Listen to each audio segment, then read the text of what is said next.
I'm going to show you how anybody can grow or build a successful business using 9 simple steps. And the best part is, if you watch this video all the way through and apply these in the correct order, two key things will happen.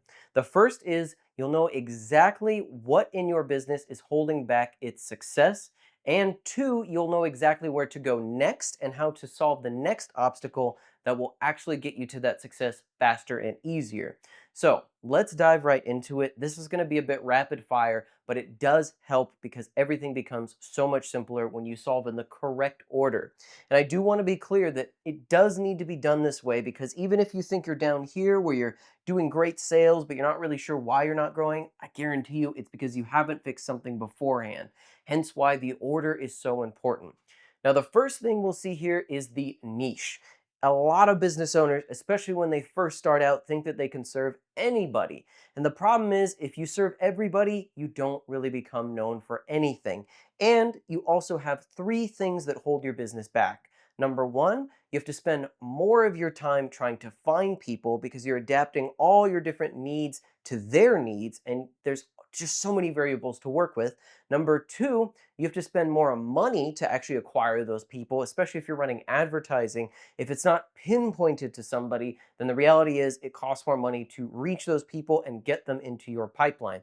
And number three, and this is probably the most important one, you never really gain a lot of leverage unless you spend so much time doing it. And that is just not an efficient use of your resources. Meaning that if you want to hire a salesperson to pitch your thing, it's a lot easier when it's scripted out because that salesperson knows who they're talking to, what they want to hear, and all the common objections. But you can't do that, like if you want to hire employees to operate your business, to do sales, to do marketing, to do outreach, to do anything, because there's too many variables. Think about every successful business. They're rather formulaic, meaning that the people they hire are just part of a bigger machine. But if you're not building that machine around somebody, then unfortunately it would be a bit like going into McDonald's and saying, "What sandwich can I make for you today?" when really they have a limited menu, and those are the things you can order, and those are the things the employees can actually make. So, our niche is the first thing we want to focus on, and that is typically a broad and emotional problem. And what we're looking for is who we can serve.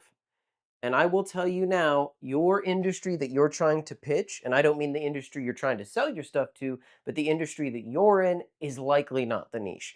A lot of people think that, yes, I'm an IT guy, so tech is the niche. I'm a CPA, so accounting is the niche. Or I'm a landscaper, so landscaping is the niche. That is not what you're focused on. You're focusing on who you can serve.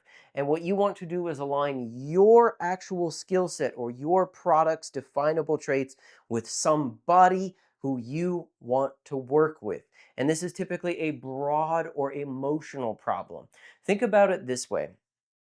If I wanted to sell something like a commodity, let's say I wanted to sell toothpaste, well, my niche might boil down to, hey, who actually buys toothpaste? But more importantly, what am I doing to make my toothpaste product more competitive in a market that's full of hundreds of other brands?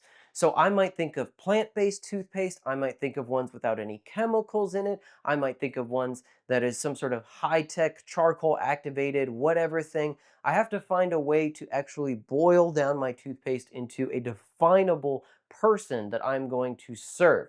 And if really what it comes down to is, a lot of people are typically passionate about something, but then the next thing we need to do is to filter that passion into logic. Because right now we're just thinking about a broad emotional problem, and we're thinking about it from our perspective. Now, to recap, your niche is going to be who we can serve. Start there. If you are offering tech services, maybe you want to focus on medical. Maybe you want to focus on construction, manufacturing. If you are a landscaper, maybe you want to focus on homes, you want to focus on businesses, you want to focus on public areas like parks. Just pick somebody that you can serve. Because what we're going to do next is define a target. And now we're going from broad and emotional to specific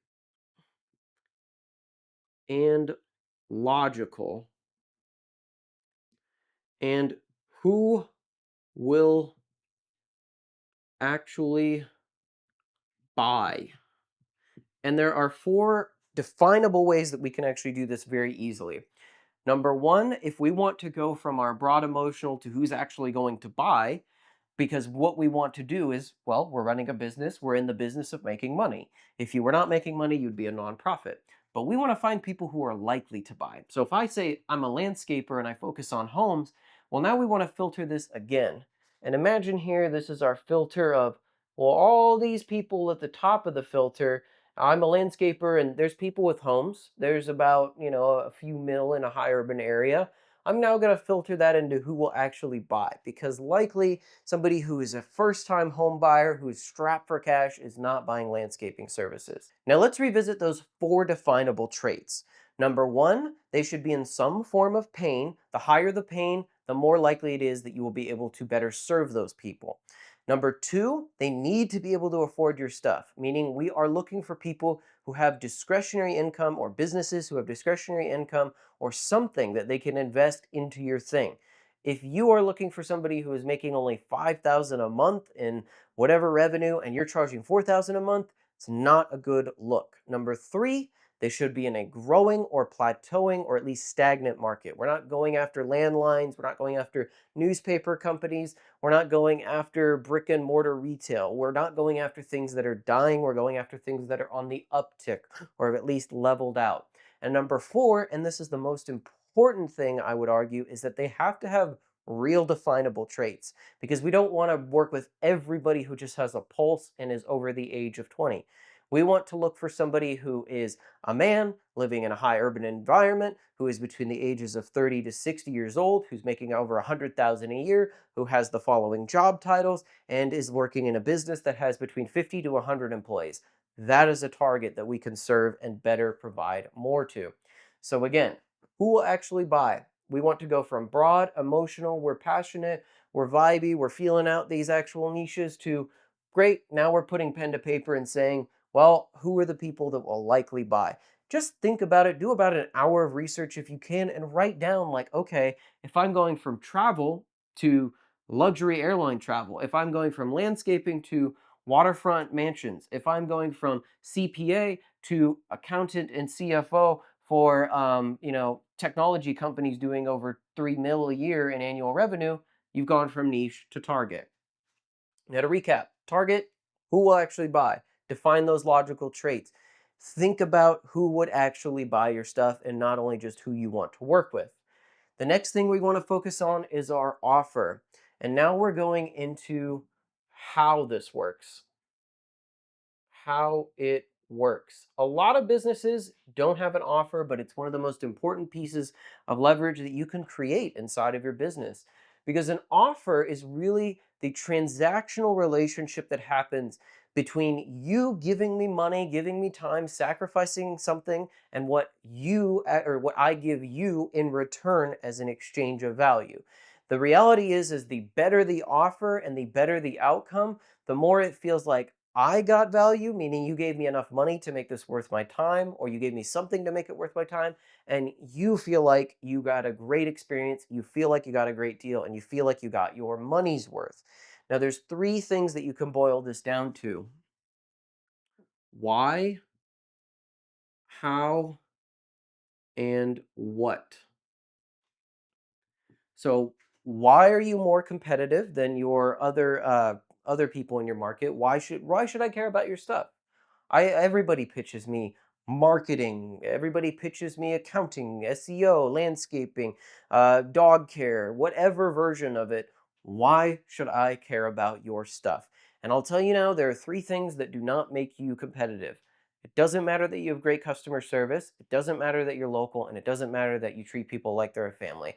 Those are basically surface level, fuzzy excuses that non competitive business owners use to pretend like they are competitive. If you truly are better than the competition, if you truly stand by your product or service, then you should be able to elaborate what that looks like. So, why should I care about your stuff? Think about it objectively. There has to be a real reason to choose you, and if there isn't, then reality is you need to focus on a better niche or a better target, or you even need to rework what industry you're in if you cannot provide enough value. Because here's the truth: It's very easy to lower your prices, but what happens is you also lower your earnings. The reality is there's no advantage to being the cheapest or cheaper business in town, but there's every advantage to being the most expensive and the best in town. So your focus should be trying to be as just valuable as possible and convey it in a way that makes it a no-brainer to work with you. So that comes down to your how. Well, let's say now I know that you are better. How does working with you how does working with you work? How long does it take? What does it look like? What do I get in exchange? What deliverables am I going to see? What shipping times? Do you have a guarantee? What's your return policy? Tell me everything about how working with you actually looks. And then, really, what you want to boil down is just all the things that you're probably already doing behind the scenes in a way that makes sense to the people you want to buy your stuff. Because what happens is every time I talk to a business owner, they say, well, I'm just so good. I'm just so great. I'm a 10 out of 10. Well, if that's the case, why is nobody buying your stuff? Probably because they have no idea how it actually works. If you ever watched Kitchen Nightmares and Gordon Ramsay goes into the restaurant and he asks the business owner, like, hey, how's your lasagna? Which, if you haven't seen the show, by the way, all he does is just tell restaurant owners why their restaurants are failing. And there's this trope in the show where he's like, "How's your lasagna? How's your gyro? How's your orange chicken? Whatever dish they say." And the owners almost always say, "Oh, it's a 10 out of 10." And then they look around and there's nobody in the restaurant because they're getting all these bad reviews because the food is garbage. And Gordon Ramsay tells them it's garbage and they gasp and go, "How could he say that?" Well, pretend that Gordon Ramsay just walked into your business and said, how's your service? How's your product? And if you say a 10 out of 10, you better be able to tell me why it's a 10 out of 10.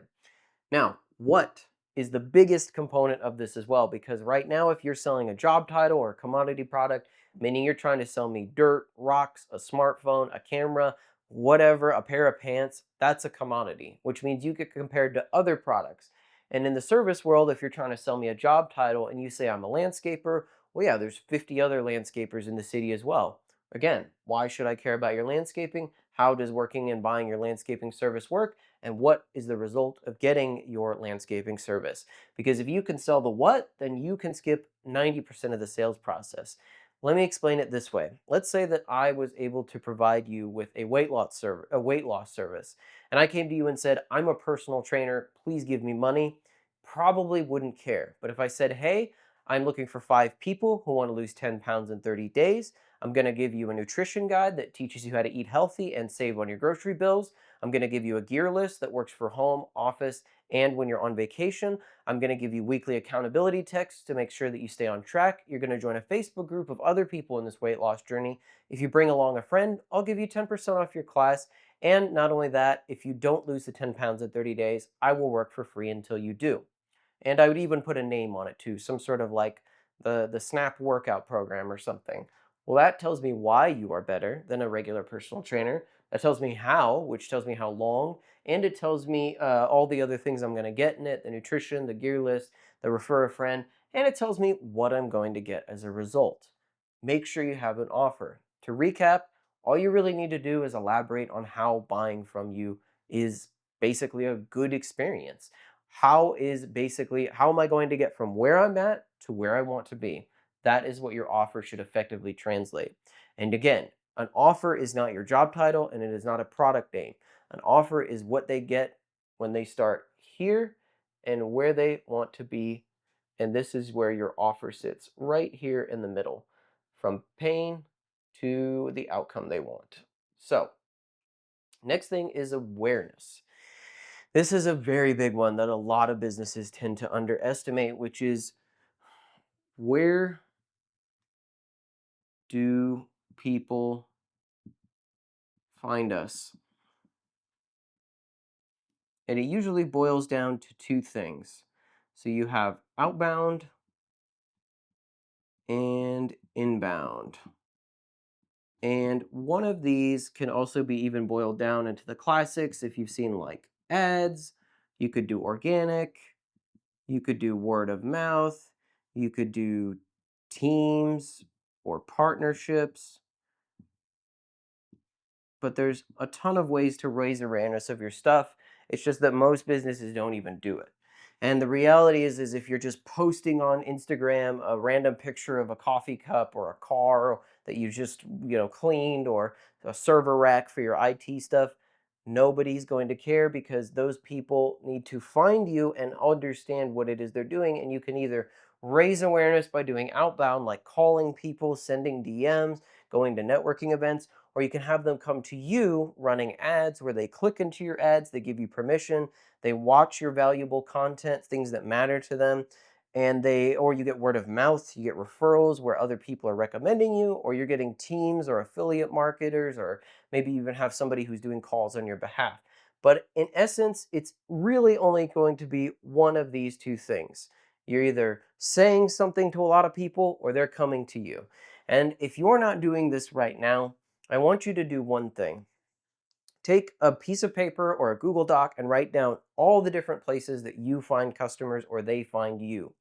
So what you want to do is rank those at some point. Either you want to basically say, like, if you have 10 of them, rate them from 1 to 10. What is the most effective at getting you customers or clients, and what is least effective?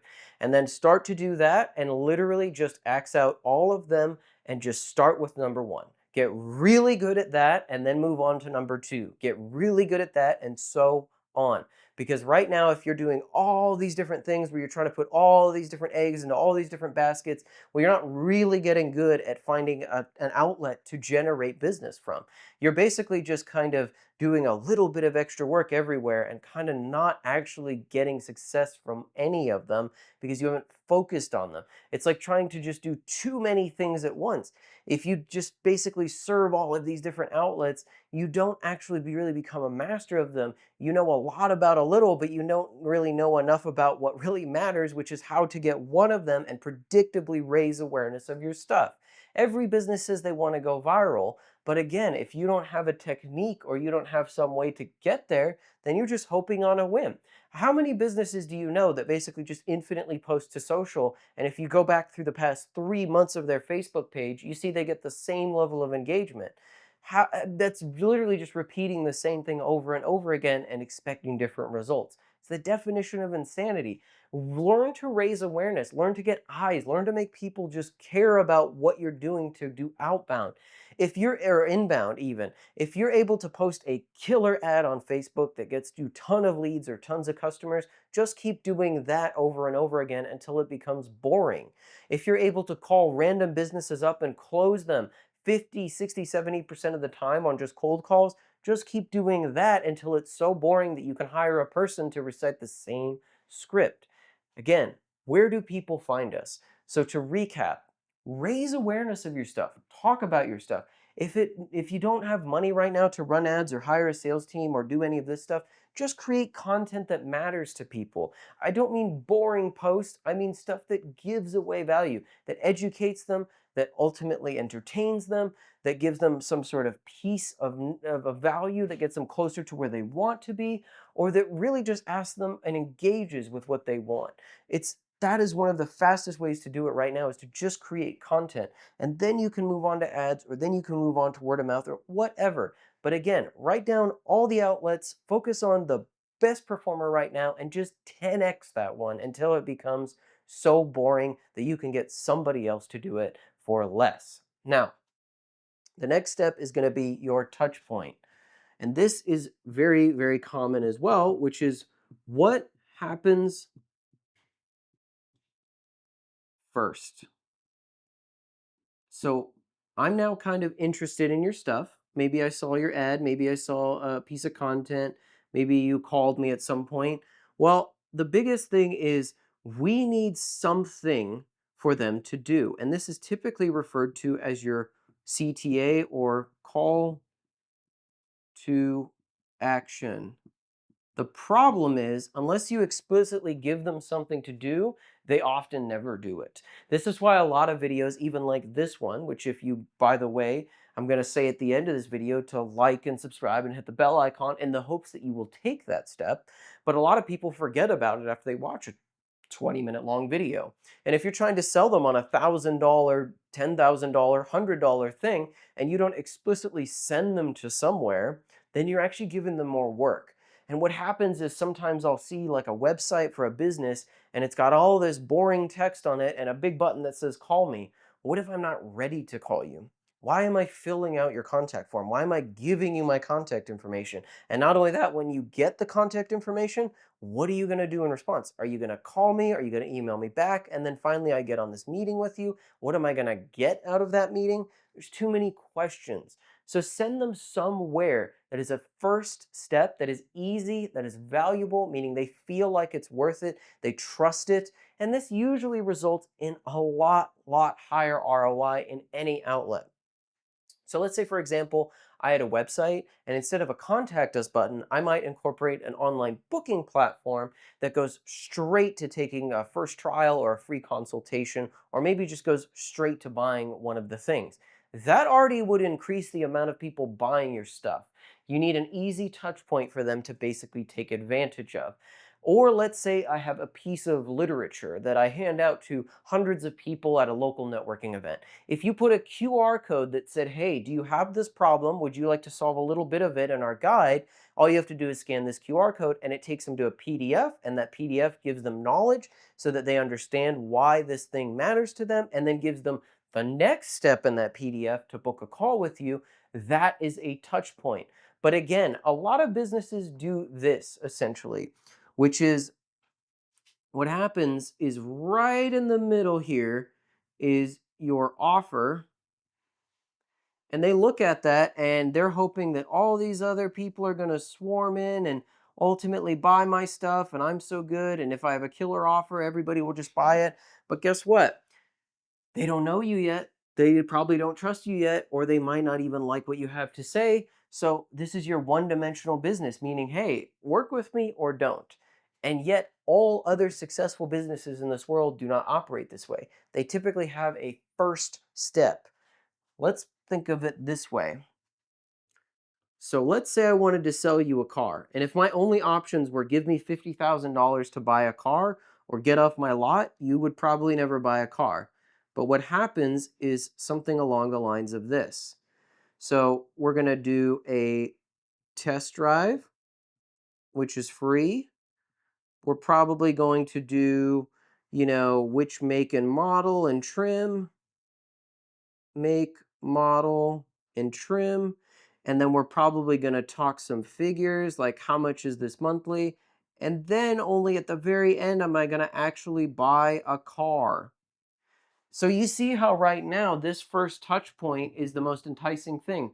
You know what? Why don't you test drive this car? Well, you've seen how it operates. We do have that make and model in stock, and we have it in the trim and the color, the trim and the color you want. Well, here's what your monthly payment's going to look like. And at the very end of it, now you have basically little to no objections.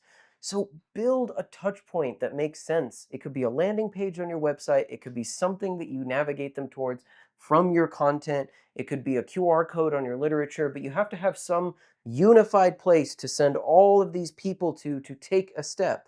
Otherwise, you're going to have 500 different buttons spread across different literature and different websites and different pieces on YouTube or your Facebook or wherever it's at, and you're not going to be able to keep track of what's working and what's not working.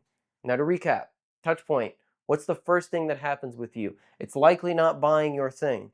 It's almost always never buying your thing. It's usually, even if it's like a $5 cup of coffee, I need to know what exists first, and I probably want to try a sample, and then somebody recommends it, and then I finally buy the coffee, and then I come back and buy more. And this is especially important if you're selling something expensive. There is not many people who would log on to a website and buy $1,000, $10,000 thing like it was nothing if it's a service, because they'd have 100 different questions. Hence why, what's your test drive? What do I need to know about your objections, and what does that thing look like, what it costs? And then finally, I'm going to buy the car. Now, the next thing that we want to focus on is what is called our voice. And the voice is, how do we talk about it? How do we talk about it? And this is really important, especially when you get into advertising, is the language that you use needs to be curated towards the people that you're interacting with. Meaning that there's probably three things here that if this is not connecting to them, if you have a killer offer, if you've raised awareness, if you have somewhere you're sending them to. So in the voice, when you're actually communicating about your stuff, are you overly reliant on industry jargon? Meaning if you are in your industry and you're communicating to another target, Do they actually understand the terms you're using? You would be surprised. You need to make your stuff so simple that a fifth grader could understand it. Number two, is the outcome obvious? If you're selling something, and especially if you're selling like a job title or a product, are they connecting the dots on how that's going to make their lives better?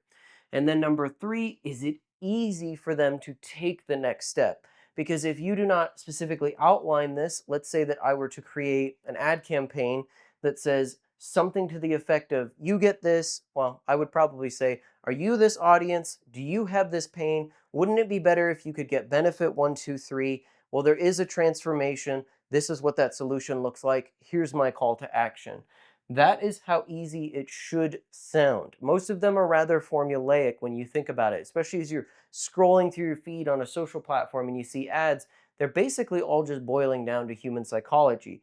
Stop using industry jargon and make it so easy that a fifth grader could understand it. Start talking about the outcome in a way that makes sense to the people who need it, and it's clear how you're going to navigate that journey, and then make it easy and make it so simple that when you talk about how simple it is to take those steps, that they say, well, I have to do this. This is obviously the next thing that I need to do. Now, to recap, how do we talk about our stuff is just as important as our offer, our awareness, and touch point. Because if you get to this point where you might have a killer offer and you're running all these great ads and you have a great landing page, but the language you're using, whether the text or the verbiage in the ad, the voice, the text, the copy, as they call it in the marketing world, doesn't make sense, then all of this falls apart. They don't take the next step.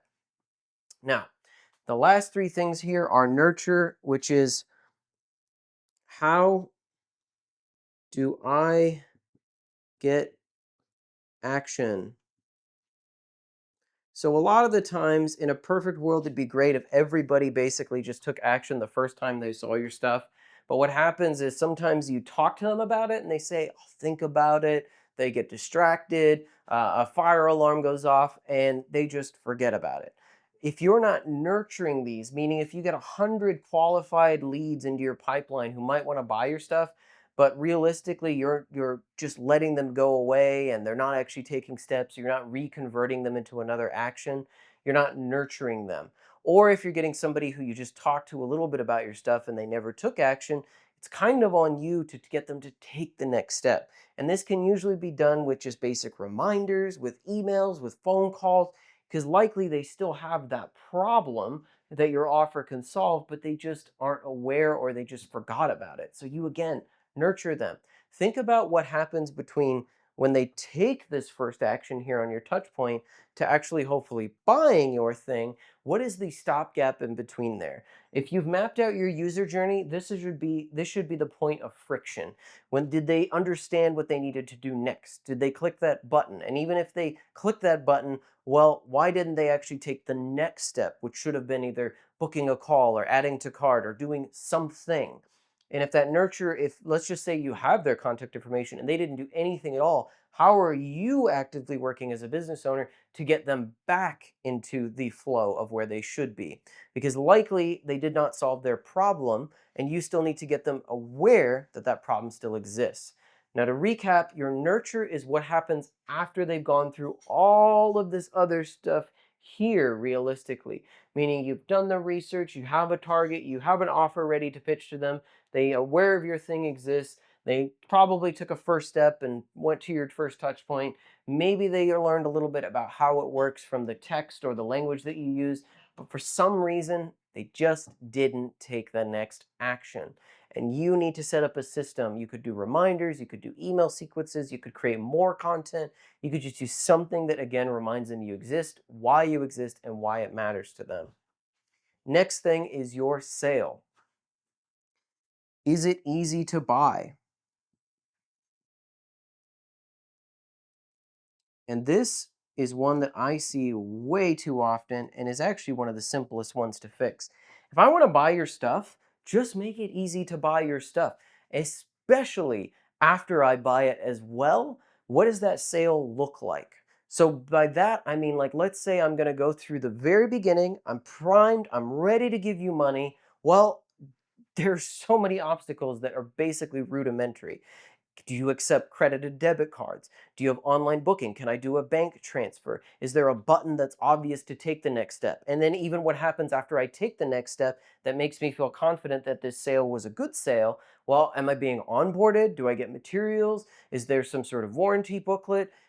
Everything in between here, which is I just gave you money, which should have been an easy process, to now what happens immediately after I gave you the money should be as simple and easy and just engaging for anybody to go through. Now, look at how easy it is to buy from you right now. When you mapped out your user journey back here, was there anything where you're like, oh yeah, they usually use this weird payment platform to pay me? Well, what about all the people who want Apple Pay, Google Pay? What about the people who have already used those techniques and would rather just hit a button instead of putting their credit card information? Or do you have financing models available? What if they can't afford to pay it all up front? Buy now, pay later is an extremely popular option. Or if I'm on your website and it's a self-service purchase, why can't I just easily find the next button to buy the next thing? Not only that, let's just say that I get to this point, and then after I've purchased it, I've given you money. Well, during that sales process, is it clear to the actual buyer what happens next? This is a very, very underutilized thing, but is a huge point that you need to take into account. Because when it comes to the sale, you'll notice that, let's say you subscribe for a tech app, like a project management app or a finance app or something. Have you ever noticed whenever they take you through the journey, they make it really easy to take your credit card, and then immediately afterwards, there's some sort of great onboarding structure where they say, well, how big is your team? What are you going to use this for? What features matter to you? Some confetti shoots on the screen and it says, congratulations. That is a huge part of the sales process. And especially, I see this in luxury goods. You might see somebody who buys like this high end European sports car, and the whole sales experience, down to going into the showroom floor, down to them cutting the ribbon on it, down to you driving it off the lot and they clap, all because of that. That sales process goes next level, and you will always remember that, especially during the onboarding process. I see this a lot with businesses, especially in the service space, where once I buy the thing, it's like, okay, am I going to get an onboarding packet? Are you adding me to something? How do we communicate? There's 50 email threads. What's happening now? And the sales just kind of basically janky. So to recap, make it easy to buy from you and make it so compelling that after they do give you that money, to make them feel like they made the right choice. If you can go the extra distance on that experience, that becomes more memorable and then opens the door to a lifetime, which is, how can I get them to keep buying? Because let's face it, we as business owners need to realize it is far easier to take an existing customer or client and get them to buy more stuff than it is to just get a new customer or client. So the reality is if you start here and the sale happens, well, at some point they're probably going to be another thing that they buy. Let's use the example of Apple here. When you go into the Apple store and you buy that iPhone during the sales process, they make it easy for you to say, do you want the big expensive one? Do you want the mid-range one? Or do you want the, I'm just going to cheap out one? But then what happens is the lifetime over this, how they get them to buy again or how they get them to keep buying is, well, you got the cheap one, so we're going to sell you iCloud, and you should probably get Apple Care because you're accident prone and you probably want a case. Well, you want the expensive one, well, you're going to want that nice wireless charger, and you're also going to want Apple Care to protect your investment. And we also noticed that you're a big spender, so you're probably going to want to invest in the whole Apple ecosystem. So you might want to buy an iPad or a MacBook. Every company does this. Car companies do this, where they sell you trim, where they sell you extra accessories, where they sell you new things. As you know, nowadays, and especially electric cars, it's even a subscription. Even tech companies do this, where you start on the bronze plan, then you go to the silver plan, then you go to the gold plan. Every single company thrives on getting people to buy time and time and time again. Because either you're selling something that is so expensive and one go that you can get them to ultimately basically cover your cost of goods, or cover your cost of doing business, but you have to keep finding more and more people, or you're getting those existing customers and clients who've already bought your stuff and getting them to buy more things. This happens progressively over time, but it's an important facet. And it's very, very important that you reverse engineer. You look at what you're selling right now and you think about, well, what's the next thing they could buy? What is the next thing that could solve the next problem? And what does the next offer look like? And what's going to happen is they're usually going to have different outlets. Even McDonald's does this. Would you like to buy the cheap cheeseburger, the Big Mac, or would you like to buy the double Big Mac? And by the way, even though these are the more expensive and these are the cheaper ones, you're still giving me money. And I'm also going to tell you that you're going to get 500 rewards points just for doing this. And when you download the app, I'm going to remind you 2 weeks from now that you have 500 points so that you come back to McDonald's. And oh, by the way, it sounds like you got the Big Mac last time. You might want to get the double one. And so you end up spending all of this money over and over again in this loop. It's the same thing with your dentist. It's the same thing with McDonald's. It's the same thing with car companies. It's the same thing with any business that you're likely doing it right now. It probably boils down to you either subscribing or just buying again and again. Now, to recap, what is the next thing that you can get your customer or client to buy is a huge link in the chain that you're likely undervaluing right now. And if you don't understand what it is yet, you can always ask them, like, hey, I know we solved this. What would you like to see happen next? And if you do that 30 to 50 times, you'll know exactly what your next sale is going to be, your next upsell, your next thing that you can offer them. So I hope that this was valuable to you.